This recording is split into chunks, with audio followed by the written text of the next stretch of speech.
आप सभी युवा साथियों को मेरा प्यार भरा नमस्कार।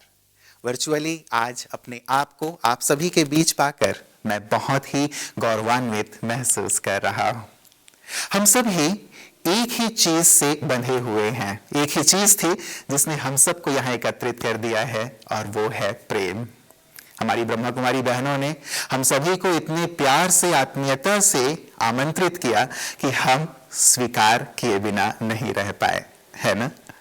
सचमुच ये निस्वार्थ प्यार, ये पवित्र प्यार जिसमें किसी भी प्रकार का मोह नहीं है, जिसमें किसी भी प्रकार का लेने की भावना नहीं है, वो हम सबको आपस में बांध देती है। जब से हम पैदा हुए हैं तब से लेकर आजीवन हमें प्रेम की आवश्यकता होती है। आज वैलेंटाइंस डे है, फरवरी मास हम प्रेम मास या प्रेम दिवस के रूप में मनाते हैं, लेकिन क्या केवल एक दिन या एक मास? नहीं, हम सब जानते हैं कि प्रेम एक ऐसा तत्व है जीवन का, एक ऐसा घृत है, मैं कहूंगा, जो घृत हमारे संबंधों को प्रकाशित रखता है, जीवित रखता है। इसीलिए संबंधों की मधुरता अत्यंत आवश्यक है। जब हम देखते हैं कि संबंधों में कड़वाहट आ गई तो जीवन नीरस सा लगने लगता है। ऐसे जीवन का मैं क्या करूंगा जिसमें सब कुछ तो है लेकिन प्रेम नहीं है। लेकिन हम सबको विचार करना है कि कहीं हम केवल प्रेम की कामना तो नहीं करते, केवल लेने की कामना तो नहीं है कि ये भी मुझसे प्रेम करे, ये भी मुझसे प्रेम करे।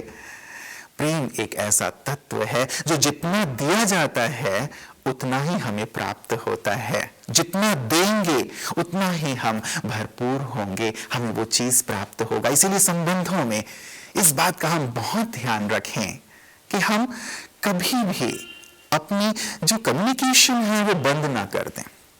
कई बार होता है कि कोई पास्ट की बात या छोटी मोटी बात को लेके हम कम्युनिकेट करना बंद कर देते हैं, लेकिन कम्युनिकेशन हमारे संबंधों की लाइफलाइन है। यदि ये बंद हो गया तो हमारी जो सुंदर से सुंदर संबंध हैं वो भी मृत हो जाते हैं। हम अपने पेरेंट्स को देखें, अपने ग्रैंड पेरेंट्स को देखें, क्या उनके बीच नोक झोंक नहीं हुआ करते थे? होते थे, लेकिन रात गई बात गई, ये करके वो फिर से अपने संबंधों को मधुर बना लिया करते थे। हम भी आपसी बातचीत को सतत जारी रखें। साथ ही यदि हम सुनी सुनाई बातों पर विश्वास कर लेते हैं तो भी हमारे संबंध बिल्कुल खट्टे हो जाते हैं। जो भी बात है उस बात के पीछे तीन तथ्य होते हैं। एक वो तथ्य जो मैं सोचता हूं कि सही है, एक वो तथ्य जो सामने वाला सोचता है कि सही है, और एक तथ्य जो सचमुच सत्य होता है। तो हम सत्य को समझे बिना कभी भी अपने संबंधों को दूषित ना करें, मैला ना करें।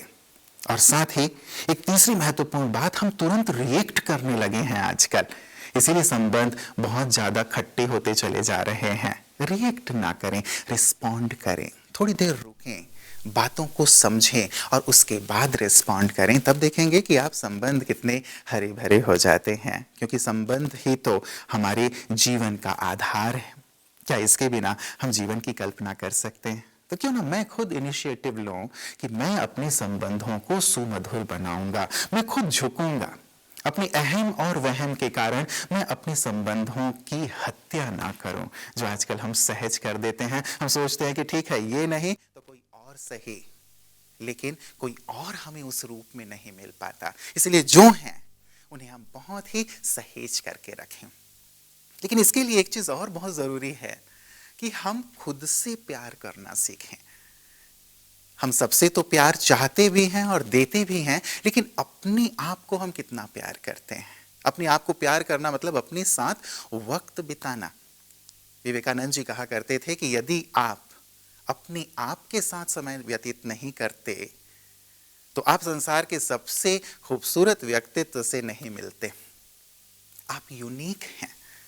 आप अपनी विशेषताओं को देखें, अपनी यूनिकनेस को देखें, अपने आप के साथ समय बिताएं, अपने आप को प्यार करें, अपने आप को शाबाशी दिया करें।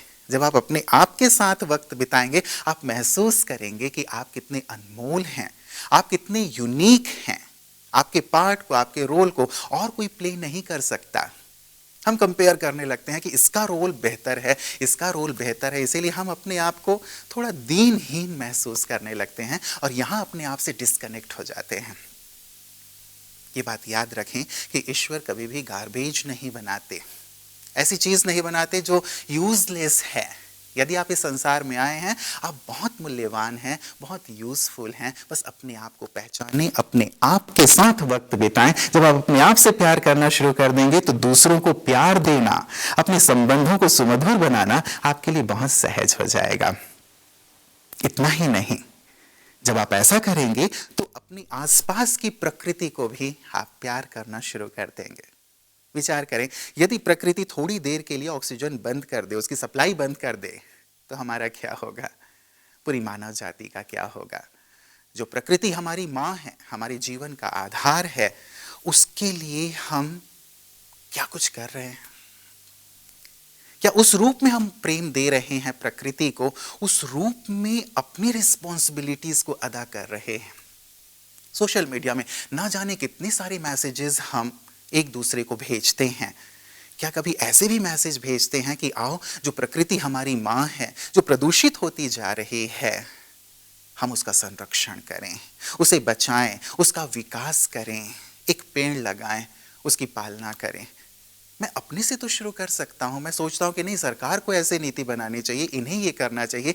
नहीं मित्रों, आए आज हम प्रेम दिवस पर प्रकृति से भी प्रेम को जाहिर करें, एक दूसरे के अंदर ये अवेयरनेस जरूर लाएं, क्योंकि प्रकृति होगी तभी तो हम होंगे, आने वाली पीढ़ी होगी। अन्यथा जैसे अन्य ग्रहों के बारे में हम सुनते हैं, पढ़ते हैं कि बेजान है, बंजर हैं, वैसे ही ये धरा भी कहीं बंजर ना हो जाए। इससे पूर्व हम सबको अपने प्रेम का इजहार करना होगा, अपने दायित्व का निर्वहन करना होगा।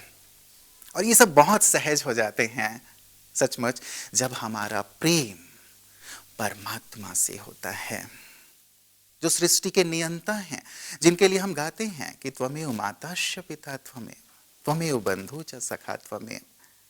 क्या हम उनसे कनेक्टेड हैं? एक बच्चा यदि अपने माता पिता से ना जुड़ा हुआ हो तो उसका जीवन कैसा होता है? ईश्वर हमारे माता पिता हैं। हम आए इस प्रेम दिवस पर, उसे हम कहते हैं कि ईश्वर प्रेम के स्वरूप हैं, प्रेम के सागर हैं, लव इज गॉड कहते हैं। तो जब उस स्रोत से हम जुड़ेंगे, उस सागर से हम जुड़ेंगे, जीवन कितना प्रेम से परिपूर्ण हो जाएगा। हमें और किसी की ओर प्रेम के लिए देखना नहीं पड़ेगा, लेकिन वो प्रेम के सागर हमें इतने प्रेम से भरपूर कर देंगे कि हम सबको प्रेम बांटने वाले बन जाएंगे, सबके लिए आदर्श बन जाएंगे। और लोग कहते भी हैं, आपने भी सुना होगा कि ईश्वर का हाथ पकड़ लो तो किसी का पैर पकड़ने की जरूरत नहीं पड़ेगी। कितनी सुंदर बात है। क्यों ना उसका हाथ पकड़ लें, क्यों ना उसके स्नेह का अनुभव करें, क्यों ना उन्हें अपने जीवन में शामिल कर लें, जो हमारे इटर्नल फादर हैं। वो हैं तो हम हैं, इस चीज को हम फील करें। तो जब उनसे इस रूप में जुड़ जाएंगे तो सचमुच प्रेम दिवस मनाना, प्रेम मास मनाना, ये केवल दिवस और मास तक सीमित नहीं रहेगा, लेकिन हमारा जीवन ही प्रेम से परिपूर्ण गंगा बन जाएगी और सारे संसार को हम प्रेम की सुंदर सीख दे पाएंगे, पाठ पढ़ा पाएंगे। तो अभी आपने सभी युवा साथियों के लिए मेरे दिल की यही शुभ भावना है, शुभकामनाएं हैं कि आप सभी भी अपने जीवन में प्रेम के सही रूप को उतारें और सब तक प्रेम पहुंचाएं, ताकि हम इस संसार को, इस समाज को प्रेम पूर्ण बना सकें, स्वर्ग बना सकें। दिल से आप सभी का बहुत बहुत शुक्रिया। ओम शांति।